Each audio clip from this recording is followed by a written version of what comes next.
नहीं आएगी। मैं क्षमा मांगता हूँ माता जी, विद्या को भेज दीजिए, उसके बिना मेरे माता पिता दुखी हो रहे हैं। देखा, ये आदमी नंदू की चाबी करने के लिए विद्या को लाने गया है। ये झूठ है माता जी। नहीं, मैं विद्या को नहीं भेजूंगी। मैंने अपनी बेटी को तुम्हारे घर की नौकरानी बनाने के लिए नहीं दिया है। कौन कहता है नौकरानी है? वो तो उस घर की स्वामिनी है। स्वामिनी? स्वामिनी तो तब बनेगी जब तुम अपना घर अलग बसा लोगे। क्या? ये आप क्या कह रही हैं माता जी? विद्या को ले जाना चाहते हो तो तुम्हें अपने माँ बाप को छोड़ना होगा। ये आप क्या कह रही हैं माता जी? ऐसा नीच कर मुझसे ना कराइए। मेरे माता पिता मेरा जीवन है और मेरा जीवन ही मेरे माता पिता का प्राण है। तो माँ बाप के चरणों में ही पड़े रहो, चले जाओ यहाँ से। कठोर न बनिए माता जी, मुझे निराश लौटाकर मेरे माता पिता का दिल न तोड़िए। विद्या को भेज दीजिए माता जी, विद्या को बुलाइए माता जी। विद्या, विद्या।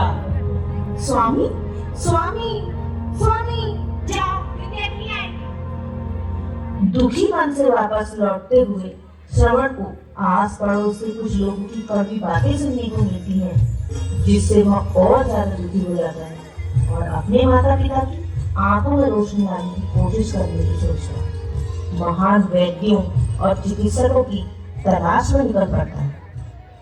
देश भर के महान वैद्यों को शांतनु देव का पुत्र श्रवण प्रणाम करता है। बेटा श्रवण कुमार, तुम यहाँ? जी हाँ, इस समय यहाँ देश भर के महान विद्वान और वैद्य मौजूद हैं। मैं प्रार्थना करता हूँ कि मेरे माता पिता की आंखों की रोशनी को कोई वापस ला सकता है। आप चुप क्यों हो गए? बोलिए, बोलिए वैद्य। जगत में इतनी बड़ी वैद्य सभा के सामने मैं 4 नेत्रों की रोशनी का सवाल लेकर आया हूँ। मैं अपनी आंखों की रोशनी देकर भी उनकी आंखों में ज्योति देने को तैयार हूँ। क्या कोई विद्वान मेरे माता पिता को तत्क्षणात नहीं दे सकता? क्या देश भर के विद्वान चिकित्सकों की कुशलता, बुद्धि विद्वता सब निष्फल हो गई है? श्रवण कुमार? जी गुरुदेव। तुमने बुद्धि को नहीं, विधाता को चुनौती दी है। तुम्हारा सवाल विधाता के सामने नहीं, भाग्य के सामने है, और भाग्य पर न वैद्यों का वश है और न विद्वानों का। तो फिर भाग्य से बड़ी कौन सी शक्ति है ऋषिराज? मनुष्य की कर्म शक्ति, जिसके सामने स्वयं भगवान को भी झुकना पड़ता है। तो फिर मैं अपनी पुकार भगवान तक पहुंचाऊंगा।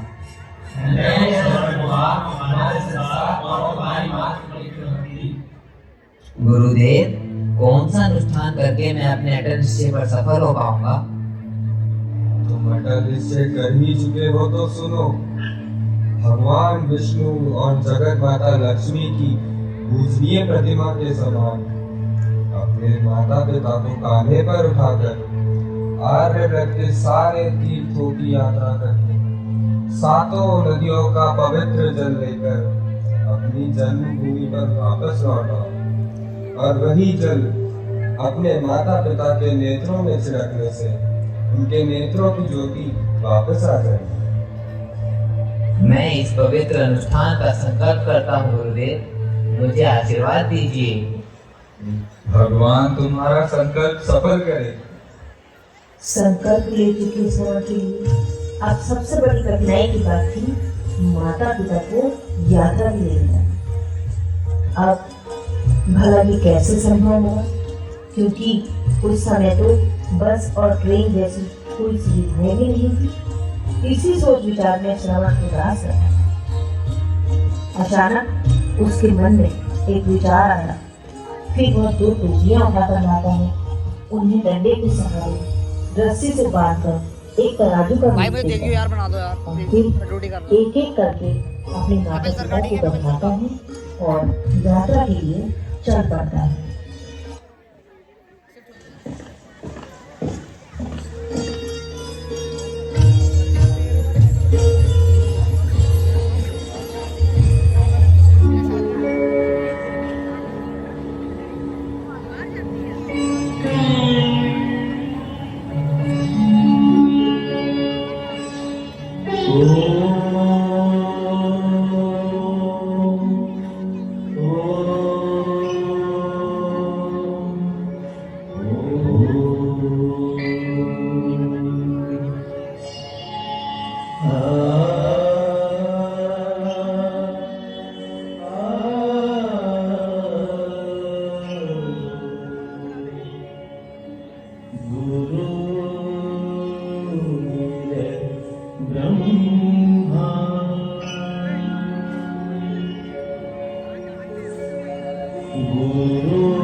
बेटा, अब हमें मालूम होता है हम अयोध्या की सीमा में आ गए हैं। हाँ पिताजी, हम अयोध्या की सीमा में पहुंच गए हैं। हमारी जन्मभूमि आ गई। बस बेटा, अब हम कांवड़ में नहीं जाएंगे, जननी जन्मभूमि की माटी माथे से लगाएंगे। जय जननी जन्मभूमि, जय जननी जन्मभूमि। भगवान ने हमारे बेटे की तपस्या सफल की। तपस्या तो तब सफल होगी माँ, जब गुरु महर्षि वशिष्ठ आपके नेत्रों में जल छिड़केंगे और आपके नेत्रों की ज्योति वापिस आ जाएगी। फिर हम अपनी आंखों से अपने लाल की सूरत देख सकेंगे। बेटा, सरयू का किनारा क्या अभी बहुत दूर है? नहीं पिताजी, बहुत दूर तो नहीं। क्या बात है? कुछ नहीं, प्यास लगी है। पानी तो अपने पास है पिताजी। नहीं बेटा, अयोध्या में आकर सरयू के जल से ही अपनी प्यास बुझाएंगे। हाँ बेटा, सरयू के जल के लिए कब से अंतर्मन तरस रहा है। और अच्छा माता जी। श्रवण थोड़ी ही देर के लिए अलग क्या हुआ है? कितना सूना सूना लग रहा है ना। श्रवण हमारी आंखें ही नहीं, प्राण भी है।